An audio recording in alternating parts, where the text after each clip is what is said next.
Good evening. This is Akashvani. I am Valsa Williams with the news at 9.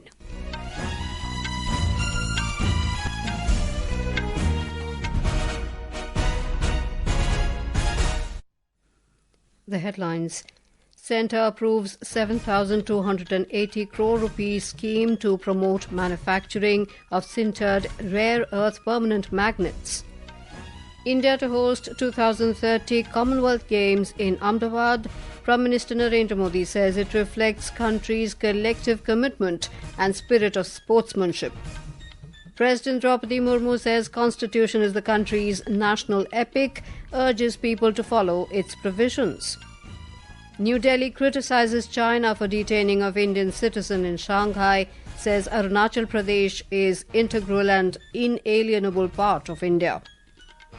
NIA gets 10-day custody of 7th accused of Delhi Red Fort blast, and Uzbekistan's Grandmaster Javakhir Sindarov clinches FIDE Chess World Cup title in Goa.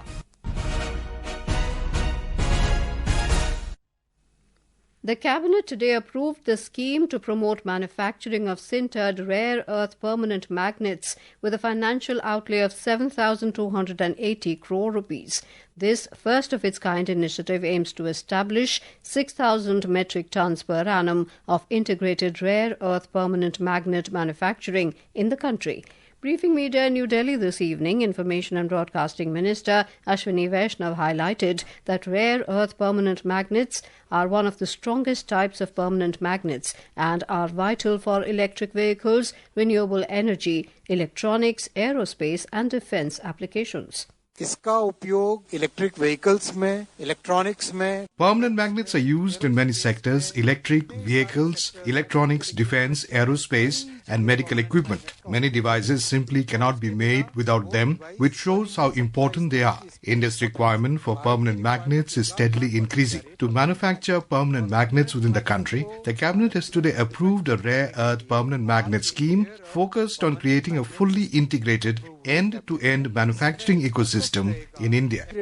Manufacturing system bane Bharat mein. At present, the country's demand for rare earth permanent magnet is met primarily through imports. With this initiative, the country will establish its first ever integrated rare earth permanent magnet manufacturing facilities. This will generate employment, strengthen self-reliance and advance the nation's commitment to achieve net zero by 2070. The Union Minister said the Cabinet has also given its nod to Pune Metro Rail Project Phase 2. Mr. Vaishnav said the project will be completed within 5 years at an estimated cost of around 9,857 crore rupees. Pune, one of the largest cities in the country now. Pune is now one of the largest cities in the country. It ranks among the top 10 cities with a population of over 80 lakh. Several decisions have recently been taken to strengthen and expand the Pune metro network, and an important decision has been made today as well. The Cabinet has approved Phase 2 of the Pune Metro Rail project. Under this phase, the government has given its nod to two new lines, Line 4 and Line 4A. This significant project will support the city's growth over the next few decades. लगातार इससे support होती रहेगी. Mr. Vaishnav also said the Cabinet Committee on Economic Affairs has given its approval to two projects of the Ministry of Railways with a total cost of 2,781 crore rupees. Devbhoomi Dwarka Okha Kanalus rail line has been approved at a cost of 1,457 crore rupees, while Badlapur Karjat 3rd and 4th line project was cleared at an estimated cost of 1,324 crore rupees. Mr. Vaishnav said the two projects covering 4 districts across Gujarat and Maharashtra will increase the existing network of Indian Railways by about 224 kilometres. Ahmedabad has been formally awarded hosting rights of the 2030 Commonwealth Games. The decision was approved by delegates from 74 Commonwealth nations at the General Assembly in Glasgow in the United Kingdom. This has paved the way for staging the event for a second time, as New Delhi hosted the game in 2010. The decision will also bolster the country's ambition to be an Olympic host in 2036. Prime Minister Narendra Modi has congratulated countrymen on India winning the bid, saying it is the country's collective commitment and spirit of sportsmanship that has placed India firmly on the global sporting map. He said India is looking forward to welcoming the world. Sports Minister Mansukh Mandavia said it is a prestigious moment for the country as it strives to become a sporting powerhouse by 2047. The 100th Commonwealth Games is crucial for Commonwealth Sports Council. I am feeling proud and happy that the prestigious event will be held in India. Under the leadership of Prime Minister Narendra Modi, sports sector is changing. In the last one decade, over 22 big tournaments have been organized in more than 18 cities of the country. It shows that the country is ready to conduct big tournaments like the World Cups. I am confident that in the next 10 years, India will feature in the top 10 sporting nations. Bharat दुनिया में 1 से 10 क्रम के sporting nation में अपना स्थान हासिल करेगा.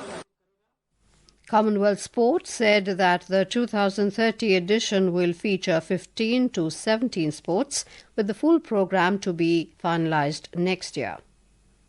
President Draupadi Murmu has said the Constitution of India is the country's national epic and following its provisions is everyone's duty. The President said this while addressing the Constitution Day celebrations organised by the Supreme Court in New Delhi today. The President said the Constitution is a source of unity in diversity. She observed that despite being a legislative document, the Indian Constitution became a reference book for the people through public participation and widespread representation. हमारे संविधान निर्माताओं ने राष्ट्र सर्वोपरि की भावना से ही संविधान सभा में विमर्श किया और अनुच्छेदों को अंतिम स्वरूप दिया.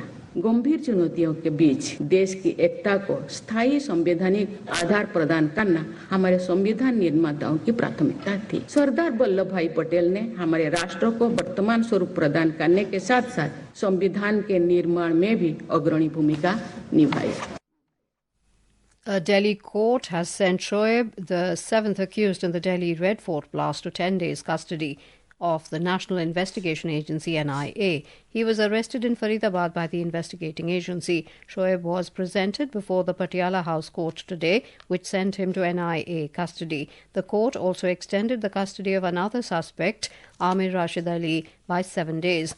According to the NIA, investigations have revealed that Shoaib had provided logistical support to terrorist Umar un-Nabi ahead of the 10th November car bombing that killed several persons and left many others injured outside the Red Fort in the national capital.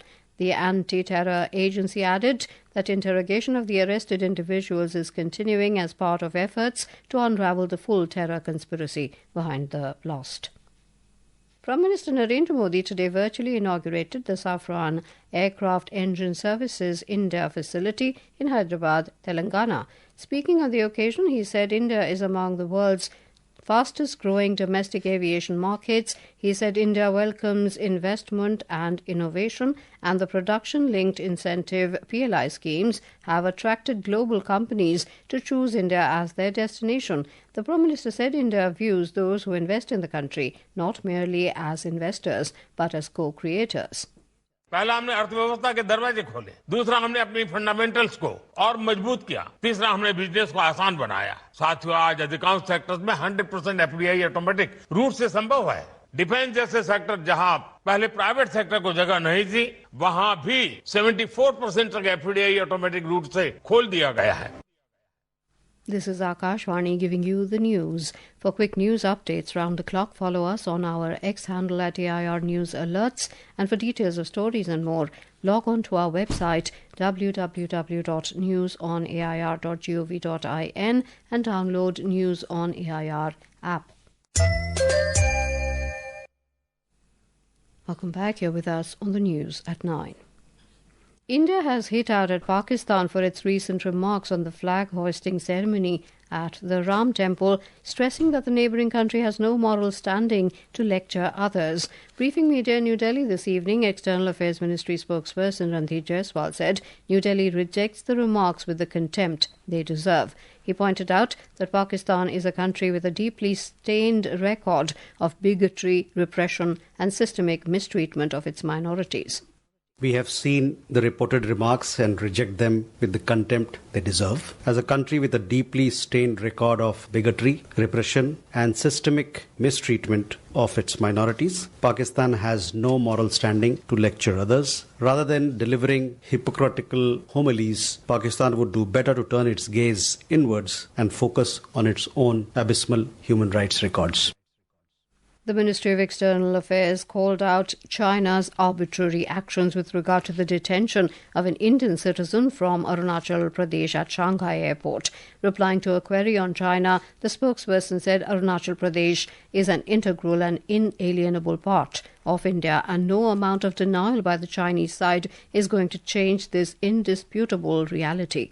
Maintenance of peace and tranquility in the border regions is a prerequisite for the continued and overall development of India-China bilateral relations.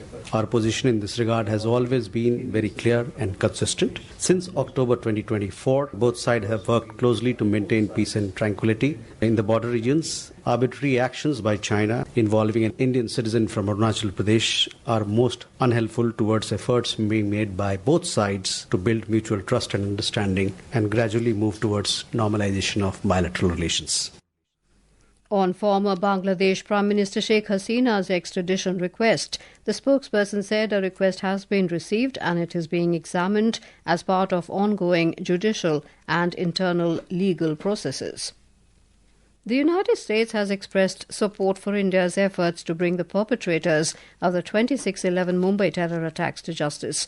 The U.S. Embassy in India paid tribute to the victims and expressed solidarity with survivors and families on the 17th anniversary of the attack. The U.S. Embassy highlighted the extradition of Pakistani-Canadian national Tahavur Hussain Rana to India earlier this year for his role in planning the attacks that claimed 166 lives, including 6 Americans. At least 13 people have been killed and 15 others injured after a massive fire swept through 3 high-rise residential towers in Hong Kong's Tai Po district today. More than 700 firefighters are at the scene trying to tackle the blaze at Wang Fok Court, which houses about 4,600 residents. 2 victims remained in critical condition while 1 is stable.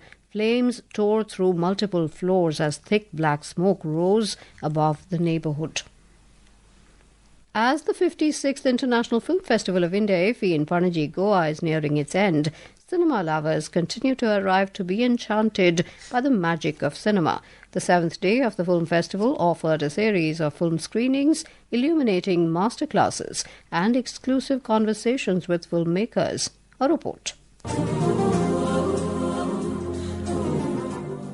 Constitution Day was celebrated at IFFI today with the preamble of the Constitution read out to showcase the commitment to uphold its values. In film screenings, contender for Best Debut Feature Film of a Director award, Hesam Farhaman's Iranian film My Daughter's Hair was screened today. Restored classics like Ram Gopal Verma's 1990 film Shiva and Mohanlal starrer 1989 film Kiredam were also screened today. Talking about the movie, filmmakers of Kiredam talked about the opportunity to present this classic to a new generation of audience. NMDC NFI's role has been to preserve and digitize, restore our cinematic heritage, not only for today's generation but for future generations. In that capacity, we preserve at the same time, we want people to access the films. We want people to watch these films. So that is what we do through this major project of National Film Heritage Mission, through which we are digitizing and restoring more than 5,000 films, both fiction and non-fiction. With Nikhil and Saira, Adarsh for Akashvani News, Panaji.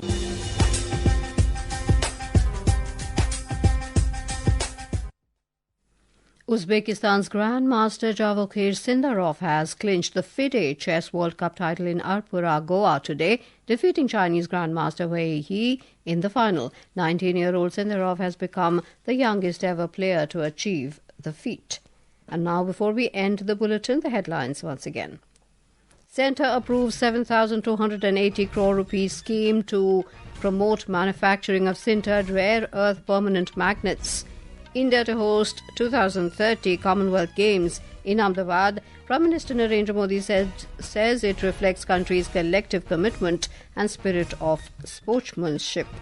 President Draupadi Murmu says Constitution is the country's national epic, urges people to follow its provisions.